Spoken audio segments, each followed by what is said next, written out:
I really fell in love with the world, which is weird. Yes. I didn't think I would like the 1960s vibes. Not weird. That's great. And then I looked at New York City and said, why didn't we just do that?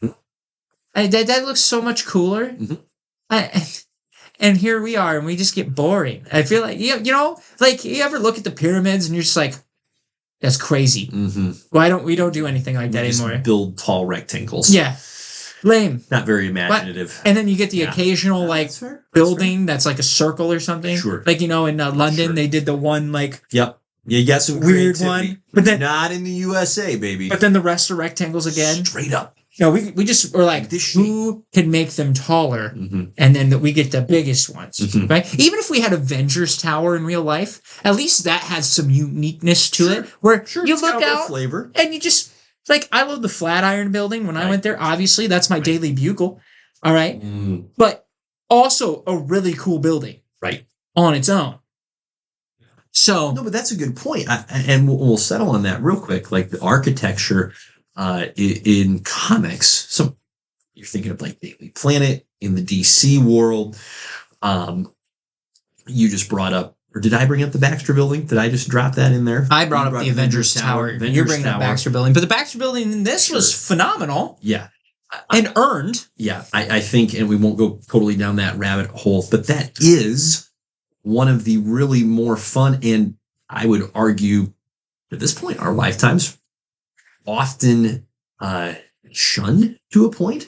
Like there's some really neat architecture that we should be seeing and getting in these movies that doesn't always deliver. So we won't go too far down that rabbit hole. That's a conversation for another day, but I like what you're saying there in terms of the design. Even with like their space travel and their spaceships, like that thing, I didn't think they were going to be going to like whole different galaxies and stuff. And they just did that like it was nothing. Yep. And I'm looking back at the rest of Marvel. I'm like, it was a struggle to get to one planet or another planet.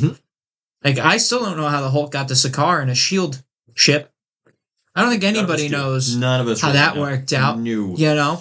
So, but that was cool as well. Just again, that's with the world building. Yes. They even established the underground, which I thought was going to be Subterranea.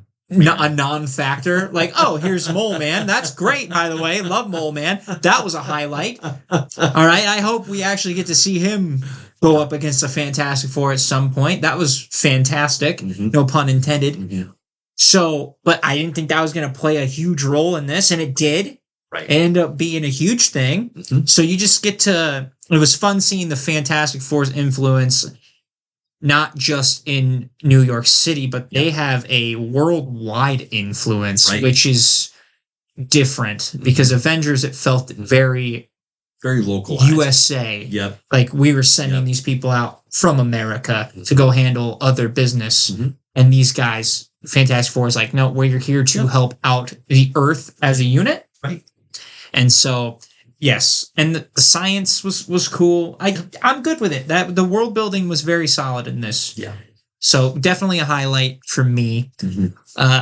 But yeah, I think that really kind of covers it. Yeah, that's a good for me, anyways. A good broad brush, and I agree with all your points there. I think that this was the strongest world building we've had in an individual Marvel movie, I think since Black Panther. I was going to say, I think Wakanda was the last one where you're just like, I would love to see more of Wakanda. Correct. This is awesome. Correct. Where you could tell there was a just sincere depth of detail and intentionality behind each nook and cranny. And that does not happen by accident. And so I think it's important to recognize that and to give credit where the credit is due. Like that takes time. There's a reason you don't get, like, that's not normal. That takes time to develop that level of granularity and that level of detail. But that is why I think Black Panther is such an apt comparison for a number of reasons, not the least of which is the design of the world, because you feel it, even though consciously you don't have the time because the story is progressing to like settle into a zone of the city and go, ooh, let's dive in here. You get to feel it's nonetheless has a very direct impact. And subconsciously, it just gets you into the world. It helps you as the audience member suspend your disbelief so that you can absorb everything else that the story is doing functionally and mechanically. And as it continues to push ahead, the more you feel integrated into the world, the deeper the emotional impact can be when those times come. So I thought that was absolutely outstanding.